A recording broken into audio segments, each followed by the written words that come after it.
आहे Amul brand number 1 होण्याची। पण अमूलच्या सक्सेस स्टोरीतून आपल्या राज्याचं सहकार क्षेत्र काही धडा घेणार का, हा प्रश्नही विचारणारी पुढची बातमी।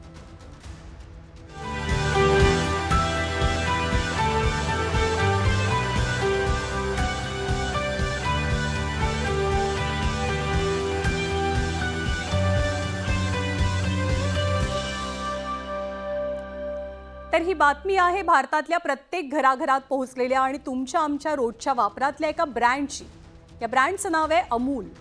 आज प्रत्येक घरात अमूल बटर, अमूल दूध आणि अमूलचे कित्येक प्रोडक्ट्स रोजच्या रोज वापरले जातात।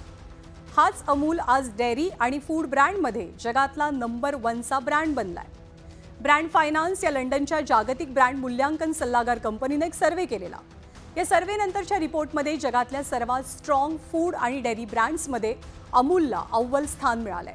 विशेष बाब म्हणजे जगभरातल्या सुपर जायंट्स कंपन्यांना मागे टाकत अमूलनं ही कामगिरी केलेली आहे। जगातल्या टॉप 5 डेअरी ब्रँड्समध्ये पहिल्या क्रमांकावरती अमूल, त्यानंतर दुसऱ्या आणि तिसऱ्या नंबरवरती चीनचा मेंगन्यू आणि यिली, चौथ्या नंबरवरती व्हिएतनामचा विनामिल्क आणि 5व्या क्रमांकावरती सौदीच्या अलमरई या डेअरी ब्रँडचा समावेश आहे।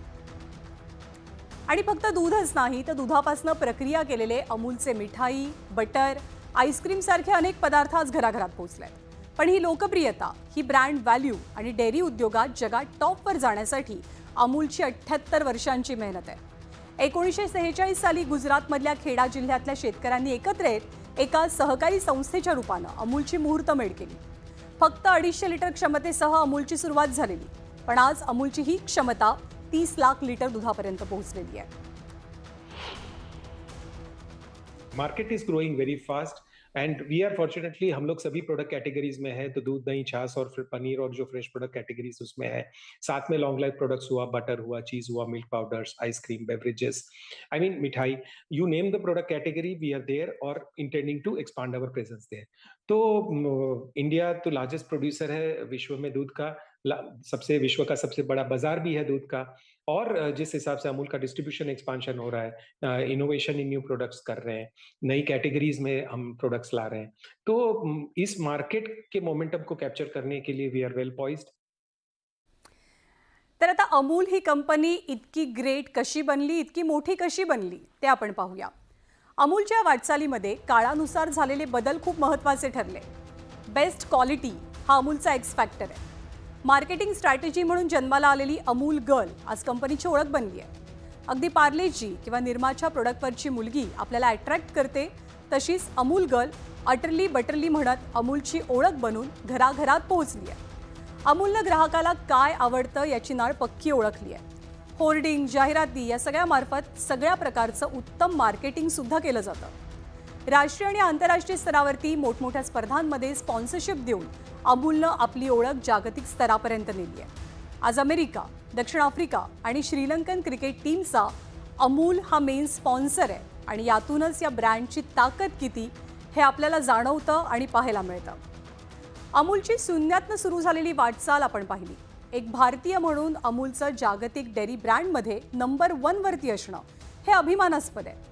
पण आपल्या महाराष्ट्रातल्या 2 ब्रँडचा मला इथे प्रामुख्याने उल्लेख करावासा वाटतोय।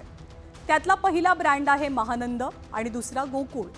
दोन्ही ब्रँड्सना अफाट लोकप्रियता मिळवली, पण अमूलप्रमाणे महाराष्ट्राबाहेर या ब्रँडची पाळंमुळं मोठ्या प्रमाणात तितकीशी पसरलेली नाहीयेत। महाराष्ट्र राज्य सहकारी दूध संघ अर्थात महानंद ही राज्याची दुग्धशाळा, पण कालांतरानं महानंद तोट्यात गेली, तर गोकुळ अंतर्गत राजकारण आणि दूध दरवाढी अशा गोष्टींमुळेच नेहमी चर्चेत राहिली।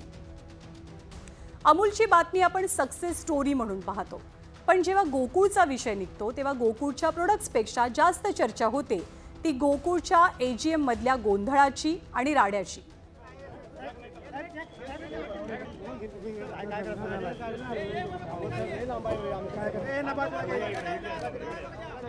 तर कोरोनानंतर गोकुळ प्रचंड तोट्यात गेली। हा तोटा 50 कोटींपेक्षाही जास्त होता। दुसरीकडे तब्बल 25 लाख दूध उत्पादकांशी जोडल्या गेलेल्या महानंदची अक्षरशः दुर्दशा झाली आहे। एकेकाळी दर दिवशी 10 लाख लिटरपर्यंत महानंदचं दूध संकलन होत होतं, पण राजकीय हस्तक्षेप, अधिकाऱ्यांची खाबुगिरी आणि अनास्थेमुळे महानंद प्रचंड तोट्यात गेली। अखेरच्या काळात ठेवी मोडून कर्मचाऱ्यांचे पगार द्यावे लागले. शेवटी याच वर्षी महाराष्ट्रातल्या महानंदचा मदर डेअरीनं ताबा घेतला. तर अंतर्गत राजकारण, एजीएम मधले वाद, दुधांच्या दरावरनं होणारी आंदोलनं, महाराष्ट्रातल्या दूध उत्पादक सहकारी संस्थांविषयी याच गोष्टी प्रामुख्यानं आपल्या कानावरती येतात. त्यामुळेच महानंद आणि गोकुळसारख्या ब्रँड्सना राज्याबाहेर आपला डोलारा उभारणं आजपर्यंत शक्य झालं नसल्याची खंत सुद्धा व्यक्त होते. जवळपास 100 वर्षांपूर्वी महाराष्ट्रात सहकार चळवळीची बीजं रोवली गेली.